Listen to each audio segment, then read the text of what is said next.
S, ಅದು breaking news ಇದೆ. ದಿನಕ್ಕೊಂದರ ಹಾಗೆ ಬಯಲಾಗ್ತಾ ಇದೆ ಕಂಪ್ಲಿ ಶಾಸಕ ಗಣೇಶ್ರ ಸುಳ್ಳಿನ ಸರಮಾಲೆಗಳು. ಇಬ್ಬರು ಗನ್ಮ್ಯಾನ್ಗಳನ್ನು ಇಟ್ಕೊಂಡಿರುವಂತಹ ಶಾಸಕ ಗಣೇಶ್ ಹಲ್ಲೆ ನಡೆದ ದಿನ ಖಾಸಗಿ ಗನ್ಮ್ಯಾನ್ ಅನ್ನ ಇಟ್ಕೊಂಡಿರ್ತಾರಂತೆ. ಸೊ ಅದ್ರ ಬಗ್ಗೆ ಕೂಡ ಈಗ ಮಾಹಿತಿ ಬಯಲಾಗ್ತಾ ಇದೆ. ಗಲಾಟೆ ಸಂದರ್ಭದಲ್ಲಿ ಗನ್ಮ್ಯಾನ್ ಶರಣಪ್ಪ ಹತ್ರ ಗನ್ ಕೊಡು ನನಗೆ ಅಂತ ದುಂಬಾಲು ಬಿದ್ರಂತೆ. ಅವ್ರನ್ನ ಕೇಳ್ತಾರಂತೆ. ಗನ್ಮ್ಯಾನ್ ಅವತ್ತು ತಪ್ಪಿಸ್ಕೊಂಡು ಓಡ್ ಹೋಗ್ತಾರೆ. ಒಂದು ವೇಳೆ ಅಪ್ಪಿತಪ್ಪಿ ಅಚಾನಕ್ ಏನಾದರೂ ಗನ್ ಕೈಗೆ ಸಿಕ್ಕಿದ್ರೆ ಅವತ್ತಿನ ದಿನ ಏನಾಗುತ್ತಾ ಇತ್ತೋ ಗೊತ್ತಿಲ್ಲ. ಆದರೆ ಆ ಟೈಮಲ್ಲಿ ಗನ್ ಕೊಡೋದಕ್ಕೆ ಶರಣಪ್ಪ ನಿರಾಕರಿಸ್ತಾರೆ. ಸೊ ಏನು ಗನ್ಮ್ಯಾನ್ ಇದ್ದಾನೆ ಶರಣಪ್ಪ ಕೊಡಲ್ಲ ಅಂತ ಹೇಳಿದಂಥ ಸಂದರ್ಭದಲ್ಲಿ ಶರಣಪ್ಪ ಮೇಲೇನೂ ಕೂಡ ಹಲ್ಲೆಯನ್ನು ಶಾಸಕ ಗಣೇಶ್ ಹಲ್ಲೆ ನಡೆಸ್ತಾರಂತೆ. ಶರಣಪ್ಪ ಮೇಲೂ ಕೂಡ ಮಾಧ್ಯಮಗಳ ಮುಂದೆ ಸರ್ಕಾರಿ ಗನ್ಮ್ಯಾನ್ ತೋರಿಸಿದ್ರು ಕಂಪ್ಲಿ ಶಾಸಕರು. ನನ್ನ ಹತ್ರ ಇರೋದು ಸರ್ಕಾರಿ ಗನ್ಮ್ಯಾನ್, ಆದರೆ ನಾನೇ ಖಾಸಗಿಯಾಗಿ ನೇಮಿಸ್ಕೊಂಡಂಥ ಗನ್ಮ್ಯಾನ್ ಇಲ್ಲ ಅಂತ ಹೇಳಿದ್ರು. ಆದರೆ ಈಗ ಖಾಸಗಿ ಗನ್ಮ್ಯಾನ್ ಶರಣಪ್ಪ ಅಲ್ಲೇ ಸ್ಥಳದಲ್ಲೇ ಇರ್ತಾರೆ. ಅವರನ್ನು ಗನ್ ಕೇಳ್ತಾರೆ ಶಾಸಕರು. ಆವತ್ತು ಬಡಿ ಸಂದರ್ಭ ಏನಿತ್ತು, ಸಿಟ್ಟು ನೆತ್ತಿಗೇರಿತ್ತು ಆ ಟೈಮಲ್ಲಿ. ಒಂದು ವೇಳೆ ಗನ್ಮ್ಯಾನ್ ಏನಾದರೂ ಕೈಗೆ ಗನ್ ಕೊಟ್ಟಿದ್ದೇ ಆಗಿದ್ರೆ, ಅಥವಾ ಶರಣಪ್ಪ ಏನಾದರೂ ಗನ್ನನ್ನು ಅವರಲ್ವ ನೇಮಿಸ್ಕೊಂಡಿರೋದು ಕೈ ಕೊಟ್ಬಿಡೋಣ ಅಂತ ಏನಾದರೂ ಆಗಿದ್ರೆ ಅಲ್ಲಿ ನಡೀತಾ ಇದ್ದಂತಹ ದುರಂತ ಘೋರವಾಗ್ತಾ ಇತ್ತು ಇನ್ನೂ ಕೂಡ. ಎಸ್, ಅವತ್ತೇನೆ ರೆಸಾರ್ಟ್ನಿಂದ ಗನ್ಮ್ಯಾನ್ ಶರಣಪ್ಪರನ್ನು ಶಿಫ್ಟ್ ಮಾಡಿಸಿದ್ರಂತೆ ಶಾಸಕರು. ಸೊ ಇಲ್ಲಿದ್ದರೆ ಇನ್ನು ಮತ್ತಷ್ಟು ಪರಿಸ್ಥಿತಿ ಚೆನ್ನಾಗಿರೋದಿಲ್ಲ ಅಂತ ಹೇಳಿ ಖಾಸಗಿಯಾಗಿ ನೇಮಿಸ್ಕೊಂಡಿದ್ದಂತಹ ಗನ್ಮ್ಯಾನ್ ಶರಣಪ್ಪರನ್ನು ರೆಸಾರ್ಟ್ನಿಂದ ಬೇರೆ ಕಡೆ ಕಳಿಸಿರ್ತಾರೆ. ನಂತರ ಆನಂದ್ ಸಿಂಗ್ ಗನ್ಮ್ಯಾನಿಂದ ಗನ್ನನ್ನು ಕಿತ್ಕೊಂಡಿರ್ತಾರಂತೆ ಕಂಪ್ಲಿ ಶಾಸಕ ಗಣೇಶ್.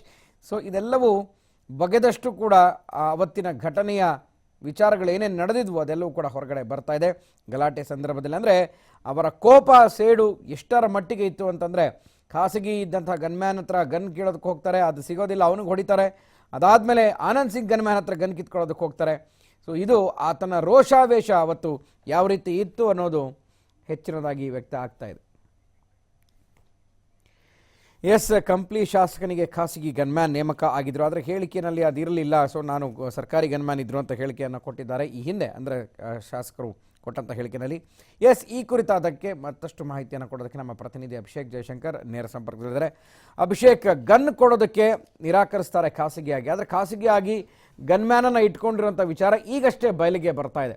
ಸೊ ಒಂದು ವೇಳೆ ಆ ಘಟನೆ ಏನಾದರೂ ಖಾಸಗಿಯಾಗಿದ್ದಂತಹ ಗನ್ ಏನಾದರೂ ಕೊಟ್ಟಿದ್ರೆ ಪರಿಸ್ಥಿತಿ ಇನ್ನೂ ಕೂಡ ಘೋರ ಆಗ್ತಾ ಇತ್ತು ಅನ್ನೋದನ್ನು ನೆನೆಸ್ಕೊಂಡ್ರೆ ಒಂದು ರೀತಿ ಶಾಕ್ ಆಗುತ್ತೆ.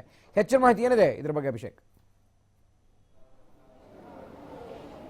ಎಸ್ ಗುರುಪ್ರಸಾದ್, ತಾನು ತುಂಬಾ ಕ್ಲಿಯರ್ ಆಗಿದ್ದೀನಿ, ನಾನು ಯಾವುದೇ ರೀತಿಯಾದಂತಹ ಒಂದು ತಪ್ಪನ್ನು ಮಾಡಿಲ್ಲ ಅನ್ನುವಂತಹ ಒಂದು ಕ್ಲಾರಿಟಿಯನ್ನು ಕೊಡೋದಕ್ಕೆ ಕಂಪ್ಲಿ ಗಣೇಶ್ ಅವರು ಮಾಧ್ಯಮದ ಮುಂದೆ ಸಾಕಷ್ಟು ಒಂದು ಇದು ಮಾಡಿದ್ರು. ಅವರ ಪ್ರೈವೇಟ್ ಗನ್ಮ್ಯಾನ್ ಅನ್ನ ರಾತ್ರಿ ಅಲ್ಲಿಂದ ಎಸ್ಕೇಪ್ ಮಾಡಿಸಿ ತನ್ನ ಗೌರ್ಮೆಂಟ್ ಕೊಟ್ಟಿದ್ದಂತಹ ಗನ್ಮ್ಯಾನ್ ಏನಿದ್ದಾನೆ ಆತನನ್ನ ಮೀಡಿಯಾ ಮುಂದೆ ಶೋ ಮಾಡಿ, ಅಲ್ಲಿ ಇವರೇ ನೋಡಿ ನಮ್ಮ ಗನ್ಮ್ಯಾನ್ ಇದ್ದಾರೆ, ನಾನು ಯಾರು ಕೂಡ ಗನ್ಗಳನ್ನು ಕಸಿದುಕೊಂಡಿಲ್ಲ ಅನ್ನುವಂತಹ ಒಂದು ಹೇಳಿಕೆಯನ್ನು ಕೊಟ್ಟಿದ್ದಾರೆ. ಹೀಗಾಗಿ ಸಾಕಷ್ಟು ಗೊಂದಲಗಳು ಮತ್ತೆ ಅವರ ಬಗ್ಗೆ ಒಂದಷ್ಟು ಸಿಂಪತಿಗಳು ಸಿಕ್ಕಿಬಿಟ್ಟಿವೆ. ಆದರೆ ಇದೆಲ್ಲವೂ ಕೂಡ ಅಕಸ್ಮಾತ್ ಆ ಕುಡಿದ ಮತ್ತಿನಲ್ಲಿ ಖಾಸಗಿ ಗನ್ಮ್ಯಾನ್ ಏನಿದ್ದಾನೆ ಆತ ಏನಾದರೂ ಗನ್ ಕೊಟ್ಟಿದ್ದ ಪಕ್ಷದಲ್ಲಿ ತುಂಬಾ ಅನಾಹುತಗಳು ಆಗುವಂತಹ ಸಾಧ್ಯತೆ ಇದೆ. ಅದು ಅಲ್ಲದೆ ಆನಂದ್ ಸಿಂಗ್ ಮೇಲೆ ಒಂದು ಹಲ್ಲೆಯನ್ನು ನಡೆಸಿದಂತಹ ಸಂದರ್ಭದಲ್ಲಿ ಅವರ ಗನ್ಮ್ಯಾನ್ ಏನಿದ್ದಾನೆ ಅವರ ಗನ್ಮ್ಯಾನ್ ಕೂಡ ಒಂದು ತಡೆಯೋದಕ್ಕೆ ಬರ್ತಾರೆ. ಆ ತಡೆಯೋದ ಬಂದ ಸಂದರ್ಭದಲ್ಲಿಯೂ ಕೂಡ ಗನ್ ಶೋ ಮಾಡೋದಕ್ಕೆ ಅವರು ಒಂದು ಪ್ರಯತ್ನವನ್ನು ಪಡ್ತಾರೆ. ಇಷ್ಟೆಲ್ಲವೂ ಕೂಡ ತಾನು ಯಾವುದೇ ರೀತಿಯಾದಂತಹ ಒಂದು ತಪ್ಪು ಮಾಡಿಲ್ಲ ಅನ್ನುವಂತಹ ಒಂದು ಬಿಂಬಿಸೋದಕ್ಕೆ ಈ ರೀತಿಯಾದಂತಹ ಒಂದು ಸುಳ್ಳುಗಳ ಮೇಲೆ ಸುಳ್ಳನ್ನು ಹೇಳ್ತಾ ಇರುವಂಥದ್ದು. ಹೀಗಾಗಿ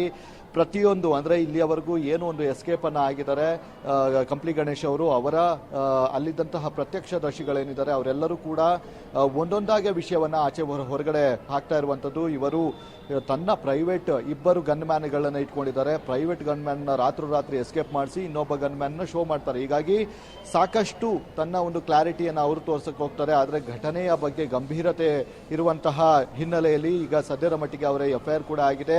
ಅವರ ಹುಡುಕಾಟದ ಬಳಿಕ ಮತ್ತಷ್ಟು ವಿಚಾರಗಳು ಹೊರಬರುವಂತಹ ಸಾಧ್ಯತೆ ಕೂಡ ಇದೆ. ಕುಡಿದ ಅಮಲು ಅಂದಿನ ದಿನ ಆತ ಏನಾದರೂ ಗನ್ನು ಕೊಟ್ಟಿದ್ದೇ ಆಗಿದ್ದಲ್ಲಿ ಸಾಕಷ್ಟು ಅನಾಹುತಗಳು ಆಗುವಂತಹ ಸಾಧ್ಯತೆ ಇದೆ. ಆನಂದ್ ಸಿಂಗ್ ಅಲ್ಲದೆ ಬೇರೆ ಮಿಸ್ ಫೈರ್ ಏನಾದರೂ ಆಗಿದ್ರೆ ತುಂಬಾ ಕೆಟ್ಟ ಒಂದು ಮೂಮೆಂಟ್ ಆಗಿರ್ತಿತ್ತು ಆ ಸಂದರ್ಭದಲ್ಲಿ. ಹೀಗಾಗಿ ಶರಣಪ್ಪ ಅಲ್ಲಿಂದ ಗನ್ನು ಕೊಡದೆ ಆತ ನಿರಾಕರಿಸಿದ್ದು ಒಂದು ಅರ್ಥದಲ್ಲಿ ಒಳ್ಳೆಯದೇ ಅಂತ ಅನ್ನಿಸ್ತಾ ಇರುವಂಥದ್ದು. ಮತ್ತು ಸದ್ಯದ ಮಟ್ಟಿಗೆ ಏನು ಅವರು ಎಸ್ಕೇಪ್ ಆಗಿದ್ದಾರೆ, ಅವರು ಬಂದ ಬಳಿಕವಷ್ಟೇ ಮತ್ತಷ್ಟು ಮಾಹಿತಿಗಳನ್ನು ಕೂಡ ಸಿಗಲಿದೆ ಗುರುಪ್ರಸಾದ್. ಅಭಿಷೇಕ್, ಈಗ ಬಿಡದಿ ಪೊಲೀಸರು ಕಾರ್ಯಾಚರಣೆ ನಡೆಸ್ತಾ ಇದ್ದಾರೆ. ಒಂದ್ ಕಡೆ ಗಣೇಶ್ಗೆ ಹುಡುಕಾಟ ನಡೀತಾ ಇದೆ. ಸೊ ಈ ಮಧ್ಯೆ ರೆಸಾರ್ಟ್ನಲ್ಲಿ ಮಾಹಿತಿಯನ್ನು ಪಡ್ಕೊಂಡಿರೋ ಹಾಗೆ ಅಲ್ಲಿನ ಸೆಕ್ಯೂರಿಟೀಸ್ ಆಗಿರಬಹುದು ಅಥವಾ ರೆಸಾರ್ಟ್ನ ಮ್ಯಾನೇಜರ್ಸ್ ಆಗಿರಬಹುದು ಈ ಬಗ್ಗೆ, ಮತ್ತೆ ರೆಸಾರ್ಟ್ನಲ್ಲಿರುವಂಥ CCTVಗಳ ಪರಿಶೀಲನೆ ಏನಾದರೂ ನಡೆದಿದೆಯಾ? ಸೊ ಅದ್ರ ಬಗ್ಗೆ ಏನಾದರೂ ಮಾಹಿತಿ ಗೊತ್ತಾಗಿದೆಯಾ ಅಂತ ಅಭಿಷೇಕ್? ಖಂಡಿತ ಪ್ರತ್ಯಕ್ಷದರ್ಶಿಗಳು ಅಂತ ಇದ್ದಿದ್ದು ಅಲ್ಲಿ ತುಕಾರಾಮ್ ಮತ್ತೆ ತನ್ವೀರ್ ಸೇಠು ಅನ್ನುವಂತಹ ಒಂದು ಇಬ್ಬರು ಶಾಸಕರು ಅಲ್ಲಿ ಎಕ್ಸಾಕ್ಟ್ ಆಗಿ ಅಲ್ಲಿ ನಡೆದಿದ್ದಂತಹ ಅಂದ್ರೆ ಆ ಕಿರಿಕಿಗೆ ಪ್ರತ್ಯಕ್ಷದರ್ಶಿಗಳಾಗಿರುವಂಥದ್ದು. ಈಗಾಗಲೇ ಅವರನ್ನು ಕೂಡ ಒಂದು ಹೇಳಿಕೆಯನ್ನ ಅಂದ್ರೆ ಸಾಕ್ಷಿಗಳನ್ನಾಗಿ ಇವಾಗ ಪರಿವರ್ತನೆ ಮಾಡಿ ಒಂದು ಹೇಳಿಕೆಯನ್ನ ತೆಗೆದುಕೊಳ್ತಾ ಇರುವಂಥದ್ದು. ಒಟ್ಟಾರೆಯಾಗಿ ತುಕಾರಾಮ್ ಅವರಿಗೂ ಕೂಡ ಒಂದು ಹಲ್ಲೆಯನ್ನ ಮಾಡೋದಕ್ಕೆ ಮುಂದಾಗಿದ್ದ. ಅದಾದ ಬಳಿಕ ತನ್ವೀರ್ ಸೇಠ್ ಅವ್ರಿಗೂ ಕೂಡ ಕಪಾಳಕ್ಕೆ ಹೊಡೆದಿದ್ದ ಅನ್ನುವಂತಹ ಒಂದು ಮಾಹಿತಿಯನ್ನು ಕೂಡ ಸಿಗ್ತಾ ಇದೆ. ಈಗಾಗಲೇ ಅಲ್ಲಿದ್ದಂತಹ CCTV ಅಂದ್ರೆ ಆ ಒಂದು ಏರಿಯಾದಲ್ಲಿ ಅಂದ್ರೆ ಕಿರಿಕಾದಂತಹ ಏರಿಯಾದಲ್ಲಿ ಇದ್ದಂತಹ CCTVಗಳೆಲ್ಲವನ್ನು ಕೂಡ ಬಿಡದೆ ಪೊಲೀಸರು ಒಂದು ತಮ್ಮ ಸುಪರ್ದಿಗೆ ಪಡೆದುಕೊಂಡು ವಿಚಾರಣೆಯನ್ನು ಮುಂದುವರಿಸಿದ್ದಾರೆ. ಮತ್ತೆ ಅಲ್ಲಿದ್ದಂತಹ ಘಟನೆಯ ಸಂದರ್ಭದಲ್ಲಿ ಅಂದ್ರೆ ಗಲಭೆ ಆದಂತಹ ಸಂದರ್ಭದಲ್ಲಿ ಅಲ್ಲಿದ್ದಂತಹ ಸ್ಟಾಫ್ಗಳನ್ನು ಕೂಡ ಒಂದು ವಿಚಾರಣೆಯನ್ನ ನಡೆಸ್ತಾ ಇದ್ದಾರೆ. Guruprasad. Okay, thank you Abhishek ಮಾಹಿತಿಗೆ.